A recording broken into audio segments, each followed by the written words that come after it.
branding and marketing for real estate agents. Let's be honest. There are so many people telling you need to be all things to all people on all platforms. And the reality is when you go wide, you never go deep. And in real estate, you have to go deep to win. Today's guest is going to teach us what he's done to grow almost his entire fast-growing brokerage out of Florida using social media, using the tactics that we're talking about today. I'm excited about today's episodes, guys. Stay tuned. It's going to be a good one.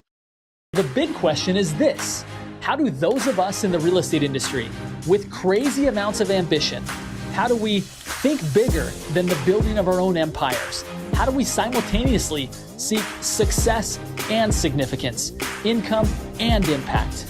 My name is Justin Stoddard, and this is the Think Bigger Real Estate Show. Again, welcome back to the Think Bigger Real Estate Show, guys. This episode is going to help you get clarity around your branding and your marketing. There are so many voices out there telling you what you should and what you shouldn't do. Why don't we listen to someone who's having great success right now? That's why we've invited Josh Marzucco out of Florida to join us today. Josh, pleasure to have you on the show today. Thank you, Justin. I appreciate it. Super happy to be here. Yeah, awesome. We feel the same way. Josh, I understand that you are building, I know that you are building a brokerage out of Florida that is making some waves. And you've done that almost entirely using social media. Talk to us a little bit about your background. How long have you been in the business? And then let's get into your brokerage a little bit. Talk a little bit about that before we get into the strategy and tactics of social media. For sure, man. Appreciate you having me. Started out in the restaurant business, believe it or not, with my dad in 2008. We own a local sports bar here and still have it till this day. And on the side, we were building and flipping houses. And for years, he would, tell me to get my real estate license, so we didn't have to depend on realtors, for information and go through a realtor for anything. And I put it off. I'm like, Dad, I love the bar business. I don't want to, I don't want to sell homes. And so finally in 2014, I sucked it up and got licensed, did everything the right way. And it kind of just took off for me. I was, born and raised here in Naples and know a lot of people. And we knew a lot of people through the bar and restaurant. And, I got licensed one day and 6 months later, I was selling homes like crazy. And right around 2017, I was like, you know what, I can do this on my own. And I launched Marzucco Real Estate at the end of 2017. And, fast forward to today, almost 2023, we're at 5 offices and 400 agents in Florida. Good for you, man. Exciting to hear that. It's really interesting when you hear somebody's story, where they came from and how they got to where they want to go. It's always inspiring. I think one thing that's gonna carry through this episode is that when we're in conversation with people and when we're in relationship with people, our businesses propel forward, right? Exactly. You learn that through the restaurant business. And that's why people go to bars, right? They go there to drink and to eat, but they go there for relationships. They go there for conversation. Exactly. They can drink and eat in their own house. Right. But they go there to have conversations. And I would imagine if you were to look back and realize the impact of you learning about the essential nature of relationships, that I'm sure carried forward into your brokerage, as well as now all the way into your social media strategy to grow the brokerage. Would you agree with that? Oh, 100%. I totally agree. I honestly think anyone should be in the service business before getting a real estate license, whether you're a bartender, server. It gives you that ability to think quick on your feet, to answer questions, to be put on the spot, to put out fires on the spot. I'm in my office right now, at my Naples office, and I had dealt with 3 agents already today, and that honestly really didn't know the proper way to answer a client, and they were newer agents, so they were a little unsure. But the service industry that gives you that ability to create those relationships and have the confidence, in my opinion, to move forward into the real estate business. You said something about confidence. Oftentimes when agents don't make that connection, that the purpose of branding and marketing is to get into conversations with people, they sometimes overemphasize and they only stay in branding, and they do it at a very kind of inch level deep across all platforms, realizing forgetting the fact that when you do branding and marketing correctly, it leads to conversations. Talk to us a little bit about kind of your branding and marketing strategy, about what you've done to really focus on having the end game be conversations with agents as well as with people buying, selling, investing in real estate? Right. So, just like anything in sales, in my opinion, people do business with people that they know, like, and trust.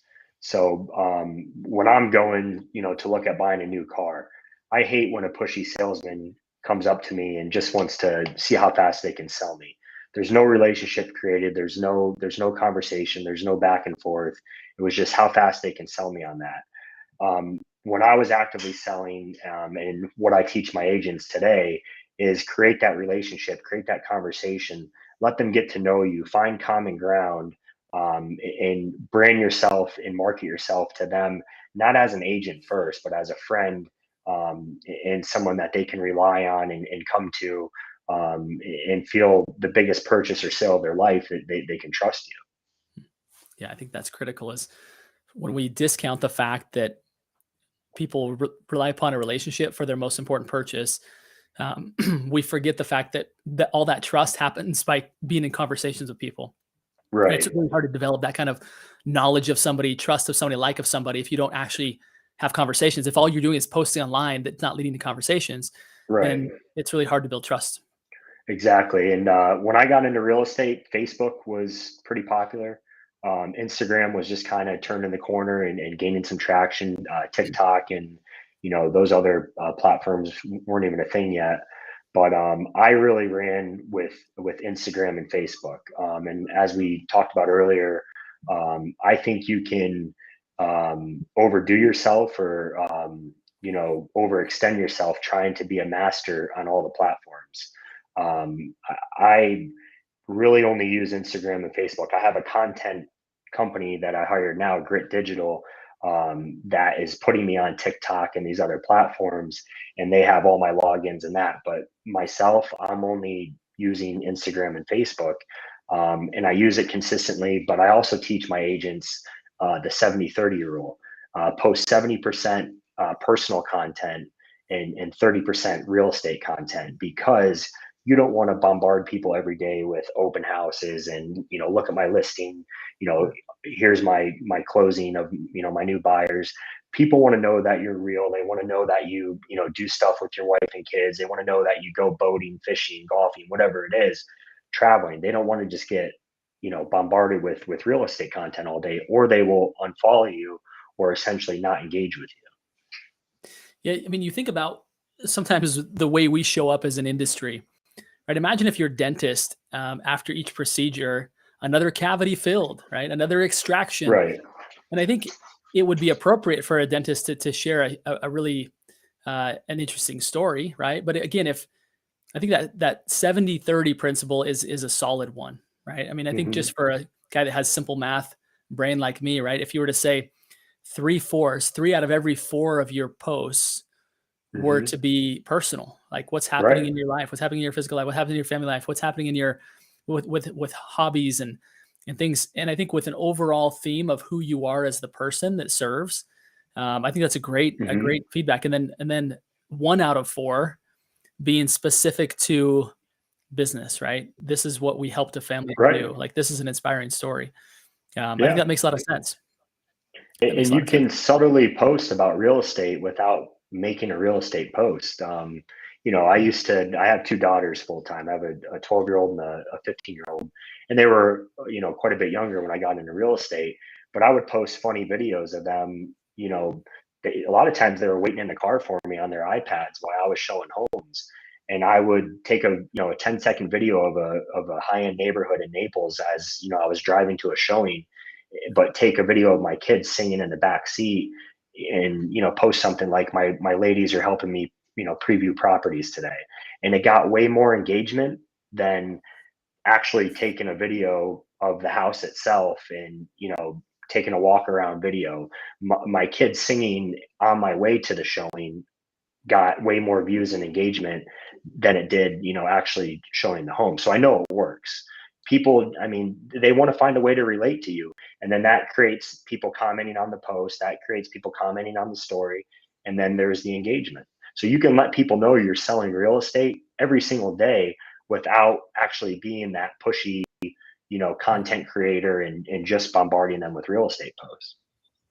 And I think there's so much wisdom in what you just shared right there, Josh, is that the direct post, right, about Hmm. real estate is one out of every four, but every one of them, the reality is when we're in real estate, our lives are surrounded by real estate and we're still doing Exactly. family, we're still doing hobby, but we're still at the same time, there's oftentimes kind of real estate weaved into there. And I'll tell you, the mind share, people's ability to remember us oftentimes goes to the creative. Like, what a great idea. And the reality is, going to see that home, the reality is your daughters were probably singing. Like, why not document that, right? Why not be just Right. a super authentic person and say, here they are. Here's my choir heading to my next appointment. Like, Right.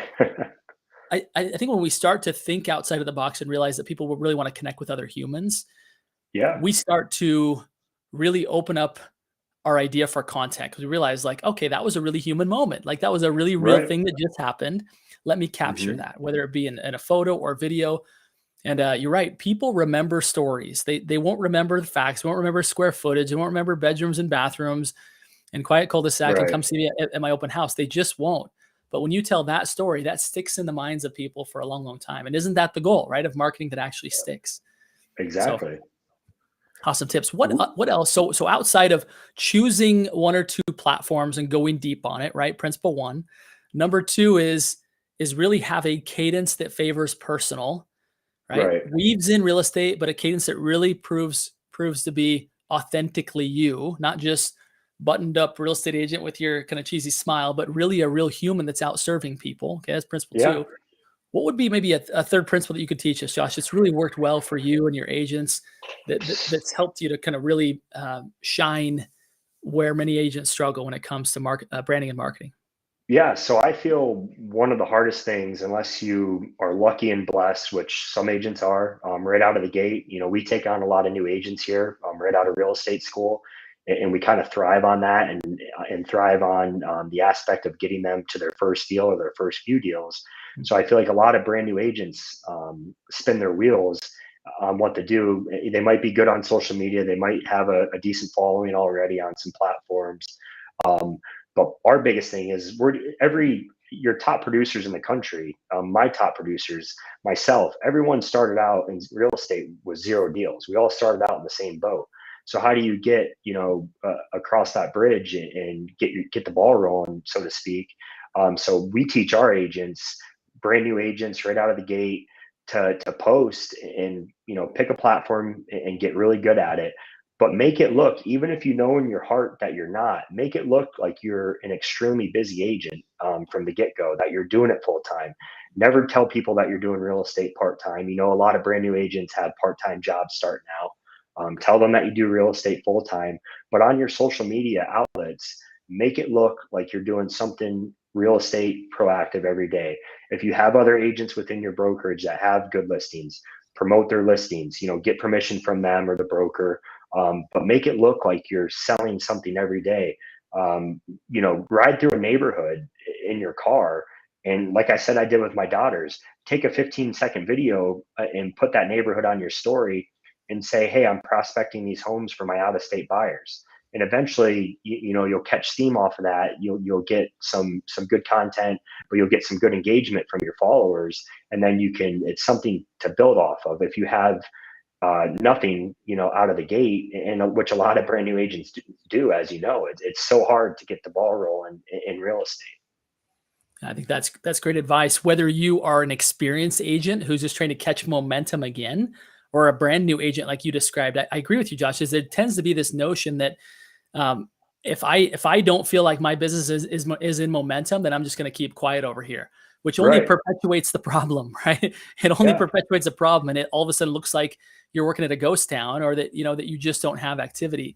I agree with you. Every open house out there, whether you're hosting it or not, right? Right. Every neighborhood you drive by, every building you drive by is real estate, folks. There's real estate literally going on Everywhere. everywhere, all around you. Make an assumption. Talk about the architecture, right? Like, be Hmm. creative in how you engage people in the conversation of real estate, even when you don't have much going on, and show up at office meetings, Zoom or in person, Yep. and realize that and promote someone else's listing. They'll probably love you for it, right? Days on market are a little Exactly. bit longer, like go say, hey, can I go highlight your home? Have agents that have built amazing businesses because they just said, I'm going to go highlight other people's listings. And from the Right. outside, it appears that those are all your listings. Yeah. You're not telling people that they are. You're just saying, I have a beautiful listing that I'm going to Right. share with you today. Here's why it's so great, right? That could be your 25% of the posts that you do. And before you know it, Right. people have the confidence and the belief that you are that agent. And before you know it, you are. So Exactly. Yeah, they're keep going. No, I was just going to say on social media, people don't look into things far enough when they see a quick video or they see a picture of you doing something real estate related. Most of the time, they're not clicking on it to follow through and do their research if that was really your listing or who they're posting it for. But in their head, they're thinking, "Oh wow, Josh is super busy every day," and you ingrain that in them and you brand that to them that you're a busy agent. And eventually you catch traction from that. I can guarantee you catch traction from that. If you're constantly posting, you're constantly making it look like you're busy or doing something proactive towards real estate. I've seen it. I have over 400 agents, and we've taken on a lot of brand new agents. In my opinion, um, a lot of people get their license thinking they're going to make $250,000 overnight in real estate. And it's a rude awakening for a lot of brand new agents. And a lot of them get discouraged and quit. And I hate to see that as a broker, and as a mentor to them. And it doesn't happen a lot with our brokerage, but because we're constantly pushing them to get on social media, create content, get out there and market yourself. And branding is not even just on branding and marketing is just not even on social media. My number one girl makes over $1 million a year, and she is a branding machine, but in person. She knows that she is the walking billboard. It's not Marzucco. It's not any other brokerage name. She's the walking brand and the walking billboard. And everywhere she goes, she's introducing herself and talking to people. She's in line at Starbucks. She's going to ask 10 people how their day's going and hand them their business card, if not buy them coffee. So cool. It really does kind of take us back to what branding and marketing used to be before social media, is that Right. those strategies still work. 100%. And I think when you have that skill set and that's part of you, or you can become that, like who would not want a real estate agent that's connected to everybody? Is that not good for your selling price? Is that not good for the opportunities that open up Right. if they're representing you as a buyer? Like, Hmm. again, you're branding yourself as someone who is connected. You're branding yourself as someone who isn't afraid to start a conversation. You're branding yourself as someone who will go Exactly. and do whatever it takes to get the job done. Like everything we're doing is telling a story about us. That is branding, folks. That is marketing, whether you want to believe it or not. You're marketing just the way you Yeah. walk into a coffee shop. If your head's down and you haven't done your hair and you're like not trying to see anybody, that's branding. You're telling a story about yourself and how prepared you are for the day, Yeah. how prepared you are to meet people and engage in conversations. And I think this nugget that you're sharing with us here is awesome, Josh, is that we really Right. have to pay attention to all the ways in which we can brand and market, and all the ways that we are branding and marketing without maybe not even knowing it. Yeah. Awesome stuff. It's someone told me a while ago, an old mentor of mine, he never wore a name tag. And a lot of brokerages or companies don't agree with this. But he said you should be on social media enough and at networking events enough and in the public spotlight enough if you want to be a top producer, that when you walk into a room or walk into a new environment, people already know who you are. You don't need a name tag. And that it held a great weight with me. I never wore a name tag since. And my girlfriend's not from Naples, and she just recently moved in with me and moved to Naples. And everywhere we go in town, restaurants, bars, we could go to the grocery store. She gets a little annoyed because I'm saying hi to everyone. And she's like, I feel like you know everyone. She's like, we can't go anywhere without you saying hi to someone. And she gets a little bit out of shape about it. She's like, can't we just have a dinner to ourselves without you saying hi to 5 people? And I'm like, I'm the brand. Like I'm Josh Marzucco. Like this is what I do to get real estate sales. I have to talk to everyone. I have to say hi to everyone. And I feel like I've done a pretty good job at it over the years, because now when I do go somewhere, and it's from owning the restaurant and the bar, we've had thousands of people come through there over the years, but it's tremendously helped me out in real estate because it's brand recognition and people know my face and they know I'm friendly and they know I'm going to say hi to them. It's like this beautiful dinner that we're enjoying is sponsored by the fact that people know who I am. Therefore, Exactly. And my kids get annoyed too. They're like, Dad, do you have to stop and talk to everyone? I'm like, did you enjoy the boat this weekend? Did you enjoy going to Tennessee 2 weeks ago? Because I don't pay for things unless I, have a job, and my part of my job is branding and marketing and talking. So it goes a long way. I don't care what anybody says. It goes a long way. Just being friendly. So for those that are listening that don't have the boat yet, that don't have the place in Tennessee, this is the path, guys. As you haven't branded yourself and marketed yourself enough yet as the person who's the go-to when it comes to real estate. And again, I loved how this comes full circle, Josh, is that at the end of the day, branding and marketing is about entering into conversations, because as one of my mentors teaches me, is that all branding and marketing or all conversion happens in conversation. People are Right. converted to want to use you by being in conversation. So if your branding and marketing is not leading to conversations, then it's really kind of for naught, right? You're Yeah. wasting a lot of time and effort. Totally agree. It's I every Thursday we have a sales meeting here at the Naples office, and I swear to God, every Thursday for 5 years, I said the more relationships and the conversations you create, the more homes you sell. And it's as simple as that. I go back to new agents all the time. I feel like everyone's always looking for the magic formula in real estate, and we have a lot of new agents trying to learn all the contracts and all the technology overnight, all the CRMs. And I'm like, all that's great, and it's forever changing, forever evolving, and you're never going to memorize it all overnight. But I said, impress me by showing me relationships and conversations. And I'll say, how many people did you talk to this week? How many people did you introduce yourself to? How many people did you reach out to on social media and start a conversation with? And that's what we live by here at Marzucco. Yeah, that's awesome. Josh, I've got one more question for you here before we wrap Mhm. up, and it's this. You are a big thinker, right? That's why Right. you're here on the show today. I'd love to hear from you, as with the audience. What does Josh Marzucco do to continue to be a big thinker, to continue to expand your possibilities, to continue to grow? What does that look like for you? So my biggest thing is traveling. I know that Naples, Florida, is not the end all be all of real estate, and yes, we're in four other cities in Florida, um, but I get so much empowerment, and I get better visions from traveling. I love going to other big cities. I love going to New York City, Chicago, Miami. I was in LA quite a bit over the summer, and I come back feeling so empowered in seeing how other cities are doing things. And I know there's a lot more bigger opportunities than what I have going on. And that just gets my mind turning like no other. So I'd have to say traveling and just experiencing other parts of the world, and trying to come back and innovate my business to keep up or to be even better. Mhm. That's amazing thoughts. Is it, yeah, if the people who you're around or the community that you're in doesn't allow you to expand beyond that from even a thinking standpoint, get into a bigger Right. market and watch your wheels start to turn. I love it, Josh. Great answer. Appreciate you taking the time to share your expertise. Congratulations on all the success you and your agents are having. Thank It's really you. fun to hear that. And I look super grateful to have you in my network now. Look forward to continuing to do more things together. And Josh, my final request of the audience, which I ask this every time, first and foremost to you, thank you so much for being here. And to Yeah. the Thank audience and to you. all of us, yeah, my pleasure. And to all of us, my final request is this. They are three simple words. You know what they are. Go think bigger. Josh, thanks for helping us do that today, my friend. I appreciate it. Thank you for having me on. Be honest, hearing good ideas is not enough. You have to apply them in order to get the results desired. If you found value in today's episode, then you're really going to love the community of big thinkers and high achievers that we are building in order to help you to apply the principles taught today. If you're not yet a member of Think Bigger Real Estate on Facebook, go sign